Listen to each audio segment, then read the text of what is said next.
नमस्कार। SPT news पर आपका स्वागत है। पेश है 25 अगस्त मंगलवार दोपहर 1:15 राजस्थान की बड़ी खबरें। डूंगरपुर जिले के दोवड़ा ब्लॉक की ग्राम पंचायत सत्तूदेव की स्थित अपर प्राइमरी स्कूल में जर्जर कमरे की छत अचानक भरभराकर गिर गई। हादसे के समय स्कूल में करीब 120 बच्चे कक्षा में पढ़ाई कर रहे थे। गनीमत रही कि जिस कमरे की छत गिरी उसे करीब 1 साल से असुरक्षित घोषित कर बंद रखा गया था और उसमें बच्चों की कक्षाएं नहीं लगाई जा रही थी। छत गिरने की तेज आवाज सुनकर स्कूल में अफरा तफरी मच गई और शिक्षक व बच्चे कमरों से बाहर निकल आए। स्कूल प्रबंधन के अनुसार भवन के 10 कमरों में से 2 कमरे जर्जर हो चुके हैं। घटना की सूचना मिलने पर पीईओ पंकज वर्मा और सीबीईओ दीपक शाह मौके पर पहुंचे और स्थिति का जायजा लिया। राजस्थान सरकार के वित्त विभाग ने राज्य के 309 नगरीय निकायों में होने वाले आम चुनावों के लिए मतदान के दिनों में सार्वजनिक अवकाश की घोषणा की है। यह निर्णय मतदाताओं को मताधिकार प्रयोग के लिए लिया गया। 9 सितंबर और 11 सितंबर को संबंधित निर्वाचन क्षेत्रों में अवकाश रहेगा। संयुक्त शासन सचिव द्वारा जारी अधिसूचना के अनुसार मतदान 2 चरणों में होगा। पहला चरण 9 सितंबर 2026 बुधवार और दूसरा चरण 11 सितंबर 2026 शुक्रवार को होगा। संबंधित निर्वाचन क्षेत्रों में दोनों दिन नेगोशिएबल इंस्ट्रूमेंट एक्ट के तहत सार्वजनिक अवकाश रहेगा। हरियाणा सरकार ने रक्षाबंधन पर आरोपी राम रहीम को बड़ा तोहफा दिया। डेरा सच्चा सौदा प्रमुख राम रहीम को फिर 21 दिनों की पैरोल दी गई है। पैरोल मिलने के बाद आज सुबह 6:05 पर राम रहीम रोहतक की सनारिया जेल से अपने सिरसा आश्रम के लिए अपने काफिले में सवार होकर निकला। सबसे खास बात यह है कि लगातार तीसरी बार उसे सिरसा आश्रम जाने की अनुमति मिली है। बता दें कि राम रहीम इस बार 17वीं बार जेल से बाहर आया है। इससे पहले पैरोल या फरलो के दौरान उसे उत्तर प्रदेश के बागपत स्थित बरवाना आश्रम भेजा जाता रहा है। सवाई माधोपुर जिले में पिछले 2-3 दिन से बारिश का दौर जारी है। यहाँ कभी तेज तो कभी रुक रुक कर बारिश हो रही है। यहाँ पिछले 24 घंटों में सीजन की एक दिन में सर्वाधिक बारिश दर्ज की गई है। सवाई माधोपुर जिले में पिछले 24 घंटे 20 रेनगेज सेंटर पर 996 mm बारिश दर्ज की गई। जिले में पिछले 24 घंटों में सर्वाधिक बारिश भरौती में है और सबसे कम गंगापुर सिटी में। हालांकि अभी तक भी जिले औसत बारिश का कोटा पूरा नहीं हुआ है, वहीं जिलों का एक बांध भी नहीं छलका है। राजस्थान के मुख्यमंत्री भजनलाल शर्मा ने सोशल मीडिया पर पोस्ट साझा करते हुए यूनिफाइड पेमेंट्स इंटरफेस की सफलता और वैश्विक पहचान की सराहना की है।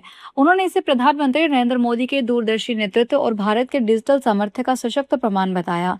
मुख्यमंत्री ने रेखांकित किया है कि वर्ष 2016 में शुरू हुआ यूपीआई आज देश के करोड़ों नागरिकों के अटूट विश्वास के चलते दुनिया के सबसे बड़े real time digital payment system के रूप में स्थापित हो चुका है।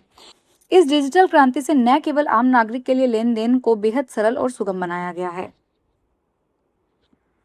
मथुरा में आगामी त्योहारों के मद्देनजर खाद्य विभाग ने मिलावटखोरों के खिलाफ अभियान तेज कर दिया। इसी क्रम में कोसी कलां क्षेत्र में राजस्थान से लाई जा रही 1200 किलोग्राम संदिग्ध पनीर की एक बड़ी खेप पकड़ी गई। जिलाधिकारी सीपी सिंह के निर्देश पर खाद्य आयुक्त द्वितीय डॉक्टर जतिन कुमार सिंह के नेतृत्व में हुई इस कार्रवाई में जब्त पनीर की अनुमानित कीमत लगभग 3 लाख रुपए बताई गई है। जनहित में इस संदिग्ध पनीर को मौके पर ही नष्ट कर दिया गया। अजमेर जिले के पास सावर के पास राजकीय उच्च प्राथमिक स्कूल उंदरी में शराब पीकर आने वाले टीचर को शिक्षा विभाग ने सस्पेंड कर दिया। निलंबन कार्य के दौरान टीचर भीवाराम मीना का मुख्यालय मुख्य ब्लॉक शिक्षा अधिकारी पिसांगन रहेगा। जिला शिक्षा अधिकारी मुख्यालय प्रारंभिक शिक्षा गोविंद नारायण शर्मा ने बताया कि उंदरी ब्लॉक सावर में कार्यरत अध्यापक लेवल 1 भीवाराम मीना गत दिनों शराब के नशे में स्कूल पहुंचा था। जैसलमेर से आने वाले स्थानीय निकाय चुनावों, त्योहारों और पर्यटन सीजन को ध्यान में रखते हुए शहर में कानून व्यवस्था को मजबूत बनाए रखने और आम लोगों के बीच सुरक्षा का माहौल तैयार करवाने के लिए पुलिस ने मुख्य इलाकों में पैदल फ्लैग मार्च निकाला। पुलिस ने स्पष्ट किया है कि चुनावों के साथ साथ आने वाले मेलों और पर्यटन सीजन के दौरान भी कड़ी नजर रखी जाएगी। भीड़भाड़ वाले इलाकों और संवेदनशील जगहों पर अतिरिक्त पुलिस बल की तैनाती की जाएगी ताकि किसी भी तरह की अनहोनी से बचा जा सके। मानसून के दौरान शहर में बढ़ने वाली गंदगी, जलभराव और मौसमी बीमारियों की संभावना को देखते हुए नगर निगम जयपुर ने विशेष स्वच्छता अभियान शुरू कर दिया है। स्वच्छ जयपुर स्वस्थ जयपुर की थीम पर यह अभियान आज 25 अगस्त से 7 सितंबर तक 6 चरणों में चलाया जाएगा। अभियान की शुरुआत आज से सांगानेर और मानसरोवर जोन से की गई। यहाँ निगम के हजारों सफाई कर्मचारी शहर को स्वच्छ बनाने में जुटे हुए हैं। इसके बाद अलग अलग तारीखों में शहर के अन्य जोन को अभियान में शामिल किया जाएगा। उदयपुर के महाराणा प्रताप एयरपोर्ट पर हवाई यात्रियों की संख्या में लगातार इजाफा हो रहा है। एयरपोर्ट अथॉरिटी ऑफ इंडिया के ताजा आंकड़ों के मुताबिक वित्तीय वर्ष 2023-24 से 2025-26 के बीच उदयपुर एयरपोर्ट पर 3,15,996 यात्री बढ़े हैं। इस अवधि में यहाँ यात्री संख्या 15,03,535 से बढ़कर 18,19,531 पर पहुंच गई है। यानी 3 वित्तीय वर्षों में एयरपोर्ट के यात्री ट्रैफिक में करीब 21% की ग्रोथ दर्ज की गई है।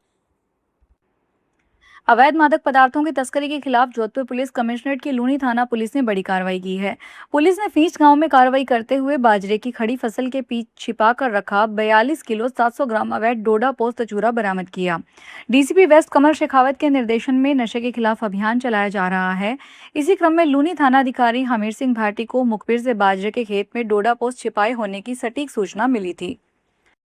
सोना चांदी की कीमतों में आज 25 अगस्त को गिरावट आई है। एमसीएक्स पर सोने का भाव 299 रुपए गिरकर 1,62,930 रुपए प्रति 10 ग्राम पर कारोबार कर रहा है। चांदी भी 1,607 रुपए से फिसलकर 2,42,613 रुपए प्रति किलोग्राम पर ट्रेड कर रहा है। गोल्ड की कीमत इंटरनेशनल मार्केट में 0.20% गिरकर $4687 प्रति औंस पर कारोबार कर रही है। चांदी भी 0.96% गिरकर $27,905 प्रति औंस पर ट्रेड कर रहा है। निवेशकों की नजर अब अमेरिकी महंगाई के आंकड़ों और फेडरल रिजर्व के चेयर केविश वार्श के भाषण पर रहने वाली है। सवाई माधोपुर स्थित रणथंभौर टाइगर रिजर्व की फलोदी रेंज के दुमोदा गांव में हाल ही में एक लेपर्ड के हमले में 3 साल के एक मासूम बच्चे की मौत के बाद वन प्रशासन अलर्ट मोड पर है। वन विभाग ने दुमोदा कैलाशपुरी इलाके में वनकर्मी की टीमों को तैनात किया। वहीं गांवों की आबादी क्षेत्र के नजदीक हिंसक वन्य जीवों के मूवमेंट को देखते हुए उन्हें पकड़ने के लिए पिंजरे लगाए गए। 2 दिन पूर्व वहां वन विभाग के पिंजरे में बच्चे पर हमला करने वाले हमलावर लेपर्ड कैद हुआ। वहीं अब इसमें एक स्लॉथ भालू कैद हुआ है। बॉलीवुड अभिनेता गोविंदा की पत्नी सुनीता आहूजा मंगलवार सुबह जयपुर के फेमस ठिकाना श्री काले हनुमान जी मंदिर पहुंची। यहां उन्होंने विधिवत दर्शन किए और आरती में हिस्सा लिया। मंदिर में उन्होंने अपनी नजर उतरवाई और काला धागा भी बंधवाया। सुनीता पिछले कुछ दिनों से धार्मिक यात्रा पर है और मंदिरों में दर्शन कर अपने परिवार को सुख शांति और खुशहाली की प्रार्थना कर रही है। सुनीता के साथ राजस्थान में उनका काम देखने वाले मैनेजर सौरभ प्रजापत भी मौजूद रहे। मंदिर पहुंचने पर उन्होंने पूजा अर्चना की और काफी देर तक मंदिर परिसर में रही। इस दौरान उनका पूरा फोकस धार्मिक अनुष्ठान और प्रार्थना पर रहा। जोधपुर में भगत की कोठी लोको शेड में रेल सुरक्षा को लेकर बड़े तकनीकी बदलाव किए जा रहे हैं। यहां 5 माह में 132 में से 66 इलेक्ट्रिक इंजनों में कवच सुरक्षा प्रणाली फिट की जा चुकी है। वहीं तकनीकी सुधारों के चलते डीजल लोको फेलियर में 40% और इलेक्ट्रिक लोको फेलियर में 21% की कमी दर्ज हुई है। खास बात यह है कि यह शेड स्वदेशी तकनीक से तैयार है। P pipe flow test bench के जरिए इंजन के महत्वपूर्ण उपकरणों की पहले ही जांच की जा रही है। साथ ही करोड़ों रुपए के उपयोगी उपकरणों का पुनः इस्तेमाल और जल संरक्षण के लिए जल रहित यूरिनल जैसे कदम भी उठाए जा रहे हैं। फिलहाल इस बुलेटिन में इतना ही। फिर हाजिर होंगे बड़ी खबरों के साथ।